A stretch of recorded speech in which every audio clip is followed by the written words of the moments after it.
시작을 묵상으로 깊이 나아가시길 바랍니다. 나의 전부이신 하나님을 찬양하고 높여드리는 한 주가 되길 소망합니다.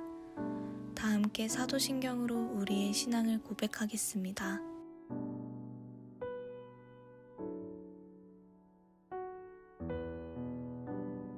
전능하사 천지를 만드신 하나님 아버지를 내가 믿사오며 그 외아들 우리 주 예수 그리스도를 믿사오니 이는 성령으로 잉태하사 동정녀 마리아에게 나시고 본디오 빌라도에게 고난을 받으사 십자가에 못 박혀 죽으시고 장사한 지 사흘 만에 죽은 자 가운데서 다시 살아나시며 하늘에 오르사 전능하신 하나님 우편에 앉아 계시다가 저리로서 산자와 죽은 자를 심판하러 오시리라.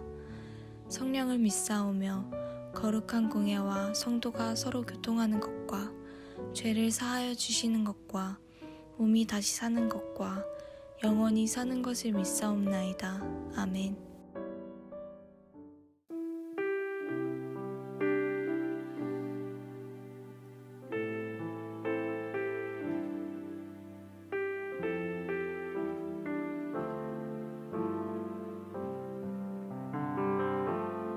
나의 피난처 예수 의지해요.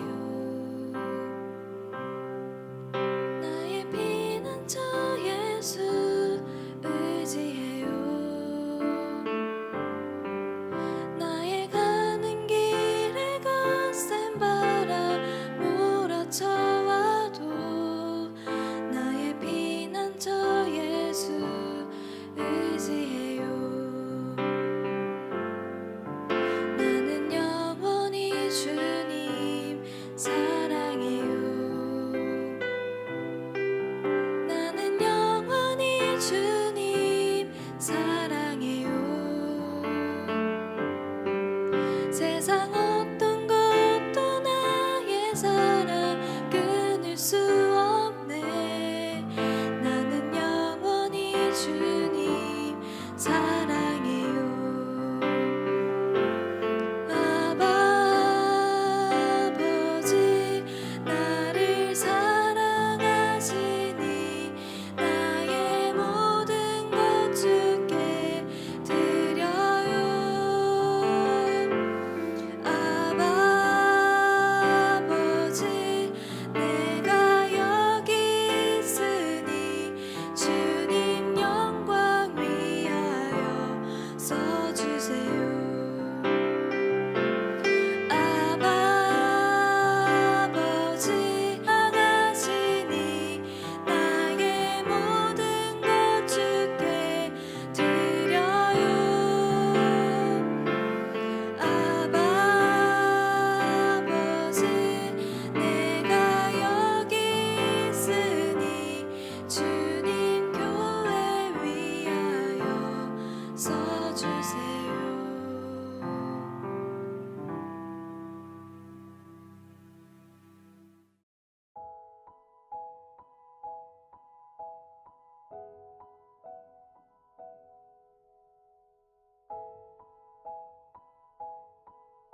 이에 사도와 장로와 온 교회가 그 중에 사람들을 택하여 바울과 바나바와 함께 안디옥으로 보내기를 결정하니 곧 형제 중에 인도자인 바사바라 하는 유다와 실라더라.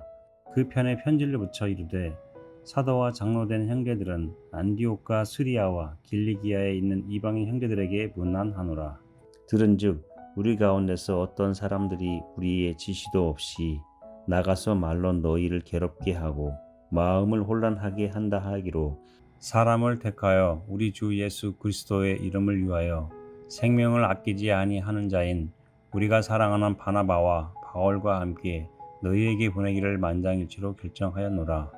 그리하여 유다와 실라를 보내니 그들도 이 일을 말로 전하리라. 성령과 우리는 이 요긴한 것들 외에는 아무 짐도 너희에게 지우지 아니한 것이 옳은 줄 알았노니 우상의 제물과 피와 목매에 죽인 것과 음행을 멀리할지니라.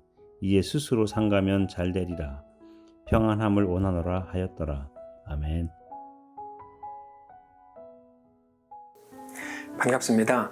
오늘 사도행전 15장 22절부터 29절을 중심으로 그 인정이라는 주제의 말씀을 함께 나누겠습니다. 15장의 내용을 기억하실 겁니다. 유대에서 온 어떤 사람들은 속으로는 기득권을 지키기 위해서 율법과 할례를 주장했고, 바나바와 바울은 그것은 옳지 않다.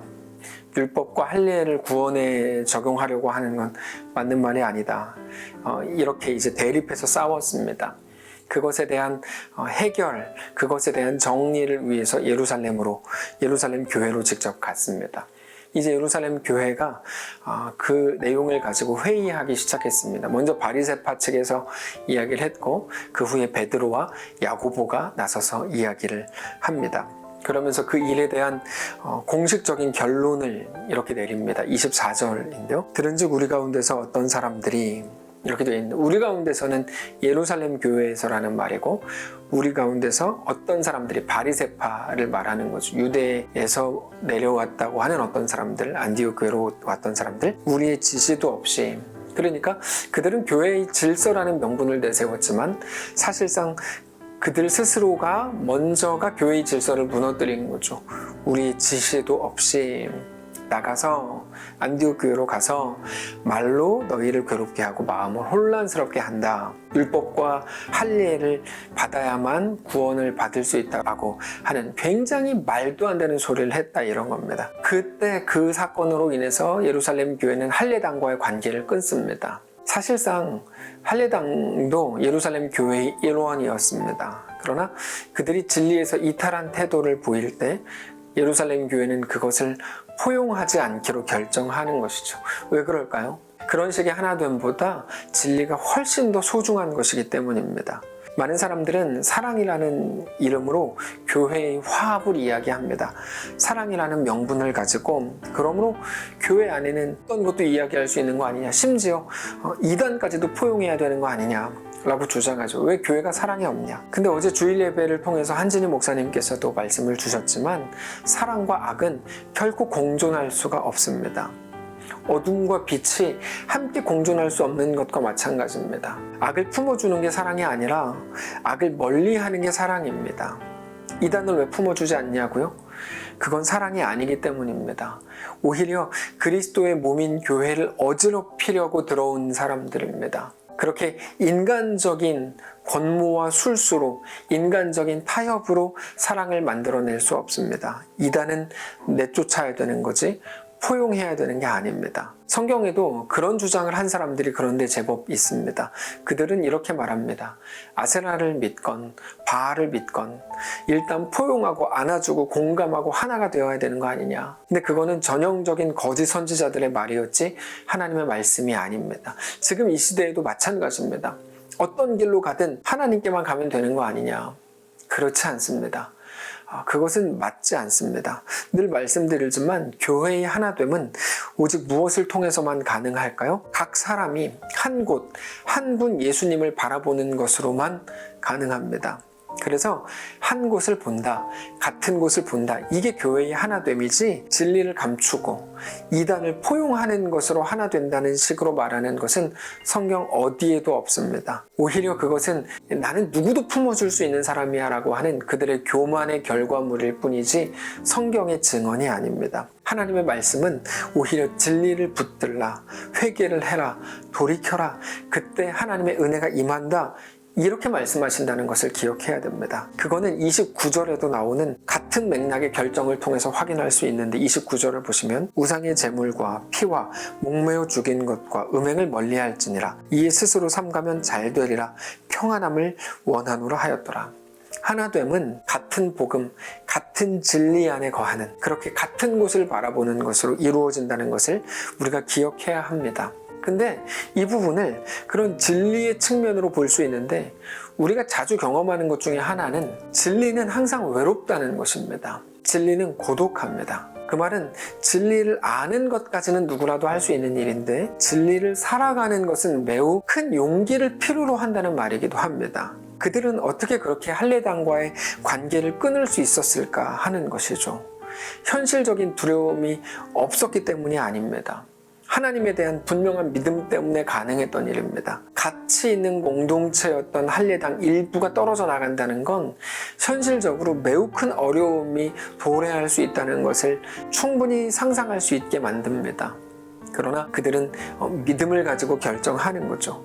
하나님을 현실 안에서 믿었기 때문에, 하나님을 현실적으로 믿었기 때문에 그들의 현실적인 상황에서의 믿음의 결정이 가능했던 겁니다. 그냥 허황된 믿음이라든지 뜬구름 잡는 믿음이 아니었던 거죠. 표로서의 믿음이 아니었던 겁니다. 현실로서의 믿음이었던 겁니다. 그래서 자연스럽게 그 다음 결정으로도 이어지는데 25절과 27절을 보시면 우리 한 목소리로 함께 읽겠습니다. 시작. 사람을 택하여 우리 주 예수 그리스도의 이름을 위하여 생명을 아끼지 아니하는 자인 우리가 사랑하는 바나바와 바울과 함께 너희에게 보내기를 만장일치로 결정하였노라. 그리하여 유다와 실라를 보내니 그들도 이 일을 말로 전하니라. 여기 25절을 보면 아주 중요한 의미가 있습니다. 바나바와 바울이 소개가 되는데, 바나바는 워낙에 예루살렘 교회로부터 인정받던 유능한 교사였고 리더였습니다. 근데 이번에 바울과 같이 언급이 되면서 바울도 이제 바나바와 같은 공식적인 리더십으로 인정을 받게 된 일이 오늘 본문인 것이죠. 근데 우리가 얼마 전에도 나누었지만 바울은 예루살렘 교회에 대한 심각한 두려움을 가지고 있었습니다. 굉장히 불편해했고 부담스러웠습니다. 그 이유는 바울이 전에 행한 일 때문이었습니다. 바울은 예수 믿는 사람들을 잡아서 죽이는 일을 했고 그 결정적인 대상이 바로 예루살렘 교회였습니다. 근데 오늘 본문에서 예루살렘 교회가 직접 오늘 본문을 선언하는 거죠. 그거를 통해서 바울도 이제 우리와 한 공동체일 뿐 아니라 우리의 훌륭한 교사요 리더라고 선언하고 있는 겁니다. 공식적으로. 사실상 바울이 받은 가장 큰 선물이었을 겁니다. 자, 어쩌면 모든 족쇄, 바울의 마음을 그동안 너무 힘들게 하고 전혀 담대할 수 없고 늘 위축되게 만들었던 그 모든 족쇄, 그동안 바울이 가졌던 예루살렘 교회와 모든 신앙인들에 대한 깊은 미안함에 대한 면죄부일 수도 있을 겁니다. 바울이 15장에서 일어난 일 때문에 안디옥을 출발할 때 예루살렘으로 가는 그 길 위에서 전혀 생각하지 못했던 결과와 그런 일들이 일어난 겁니다. 단지 유대에서 온 어떤 사람들이 일으킨 신학적인 문제를 해결하는 게 전부인 줄 알았는데 하나님께서는 이번 일을 통해서 그것보다 더 근원적인 문제였던 바울 내면에 있는 문제를 해결하신 것입니다. 이제 바울은 이 경험을 통해서 상상하지 못했던 일을 하나님이 이루셨다. 이 경험을 통해서. 그러니까 단지 내가 원했던 것보다 더 크게 주셨다. 이런 개념이 아니고요. 아예 상상하지 못했고 생각하지도 못했던 일을 하나님이 이루셨다라는 이 부분에 대해서 바울은 하나님을 더 신뢰하고 더 담대하게 믿음의 결정을 해나갈 수 있는 그런 계기가 되었을 겁니다. 그런 마음 안에서 27절이 다시 보이고 다시 해석되는 겁니다. 27절 다시 보시면 그리하여 유다와 실라를 보내니 그들도 이 일을 말로 전했다. 이렇게 돼 있죠. 25절 말미에서부터 보면 유다와 실라를 보낼 때 만장일치로 보냈다고 되어 있는데 근데 방금 전에 나누었던 내용을 가지고 다시 보면 유다와 실라를 보내기로 하는 거에 대한 만장일치의 그 결정은 쉽게 생각하면 예루살렘 교회에 그들이 그만큼 인정받는 사람들이었구나 라고 생각할 수 있지만 그보다도 이 모든 일을 이루어 가시는 분이 하나님이시라고 한다면 우리는 오케이 라는 것이죠. 하나님에 대한 만장일치의 결정, 하나님에 대한 만장일치의 믿음과 신뢰라고 말하는 것이 훨씬 더 정확한 그들의 믿음의 표현이었을 겁니다. 오늘 성경은 그들이 믿은 하나님이 그렇게 완전하시다고 말하고 있는 중이고 동시에 그들이 하나님을 그렇게 믿었다고 우리에게 자랑하고 있는 것입니다. 그 하나님에 대한 분명한 믿음으로써 모든 일을 행하는 거죠. 할례당과 관계를 끄는 거. 현실적인 어려움이 왜 없었겠어요? 그러나 믿음으로 행하죠. 그리고 또 하나, 바울을 공식적인 리더로 선언하는 거. 왜 어렵지 않았겠습니까? 그러나 하나님을 믿음으로 그렇게 선언하죠. 그리고 유다와 실라를 보낼 때 만장일치로 보낼 만큼 그들에 대한 신뢰가 정말 두터웠을까요? 그보다 하나님을 믿는 믿음 안에서 그 두려움 속에서도 그 결정을 하는 거죠. 믿음은 뭡니까? 두려운 길로 걸어가게 하는 힘이죠. 그래서 나는 믿는다? 의미 없는 말이고 여러분 그것은 정말 무능한 말입니다. 무능하다는 것은 아무런 현실적인 능력이 없는 말입니다. 나는 믿습니다. 의미 없습니다. 그럼 무엇이 의미가 있습니까? 두려운 결정을 해나가야죠. 염려되는 중에 걸어가야죠. 그래서 믿음은 모험입니다. 그리고 그들이 알지 못하고 상상하지 못했던 놀라운 역사를 하나님께서는 가장 놀랍고 신실한 방식으로 이루어 가셨다. 그게 사도행전입니다. 바울과 신라죠. 이 신라라는 사람은 고구려와 백제와 함께, 그렇지 않습니다. 이 신라라는 사람은 훗날 바울과 함께 2차 전도 여행을 아주 훌륭하게, 굉장히 중요한 역할들을 그 안에서 감당합니다. 황수영 집사님께서 내일 저녁 비행기로 태국에 들어갑니다. 정말 들어가게 될 줄 모르셨죠. 그런데 아마 정말 내일 들어가게 될 것 같습니다. 모든 준비는 끝났습니다. 많은 성도들께서 격려해 주시고 응원해 주시는 거에 대해서 진심으로 감사드립니다. 근데 저는 이번 일을 보면서 예전 기억이 떠올랐습니다. 황수영 집사님을 처음 만나게 된 게 약 12년 전이었는데, 그때는 저는 이 사람이 이렇게까지 주의 일을 위해서, 하나님 나라를 위해서 헌신하게 될 줄은 꿈에도 생각하지 못했습니다. 황수영 집사님께서 지금 20대 초반의 아이들에게 가르치고 성경으로 훈계하고 좋은 길로 이끌지만, 사실 황수영 집사님도 20대 초반에 그렇게 훌륭하지는 않았습니다.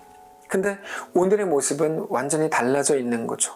솔직히 말해서 처음에 그냥 죽어가는 영혼 하나 건진다는 생각으로 대화를 시작했고 신앙생활을 했을 뿐인데, 이렇게까지 될 줄은 정말 몰랐습니다. 하나님의 일하심과 하나님의 이끄심이 얼마나 놀랍고 완전한 것인가를 다시 한번 느낍니다.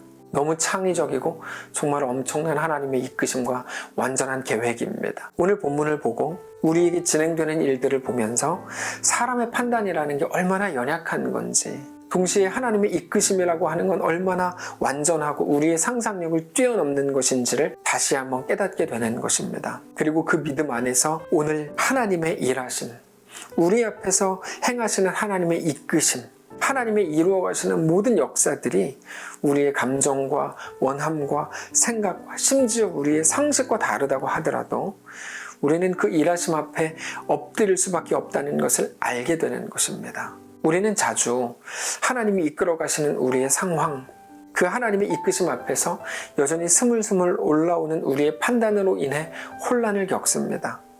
하나님을 믿는다고 말하지만 여전히 매일같이 혼란스러워하는 우리의 모습이 매일 반복되고 있는지도 모릅니다. 그 이유는 내 소리가 너무 강하기 때문입니다. 내 소리가 크면 하나님의 소리가 들리지 않습니다. 그러면 하나님의 이끄심이 너무나 명백하고 선명함에도 불구하고 나는 모르겠습니다. 도저히 주님의 뜻을 모르겠는데 어떻게 하라는 거예요? 라는 말만 되풀이하게 됩니다. 그런데 하나님의 음성은 특징이 하나 있는데요. 언제나 세미한 음성으로 다가온다는 사실입니다. 세미한 음성이라는 말은 내가 잠잠해야만 비로소 들리기 시작한다는 말입니다. 내가 아닌 하나님이 나에게 늘 완전하신 것을 믿고 그 믿음으로 오늘을 살아가기로 할 때 우리는 비로소 하나님의 다스리심 앞에 엎드리게 되는 것입니다. 사랑하는 성도 여러분, 오늘 이 말씀이 우리에게 새겨지게 되시기를 바랍니다. 오늘 본문을 통해서 보여주시는 하나님의 이끄심을 기억하고 인정하면서 그 앞에 또다시 엎드리시기를 바랍니다. 주의 임재 앞에 잠잠히 서서 주님 말씀하옵소서, 주의 종이 듣겠습니다라고 고백하고, 주님 내 생각과 내 마음과 내 판단과 내 계획은 철저히 무너지게 하시고 오직 하나님의 뜻과 하나님의 나에 대한 목적과 하나님의 이끄심으로만 가득 세워지기를 원합니다. 이렇게 고백하며 오늘 우리의 삶을 하나님께 내어드리는 거룩한 날이시기를 바랍니다. 한번 기도하겠습니다. 살아계신 하나님, 정말 그렇습니다.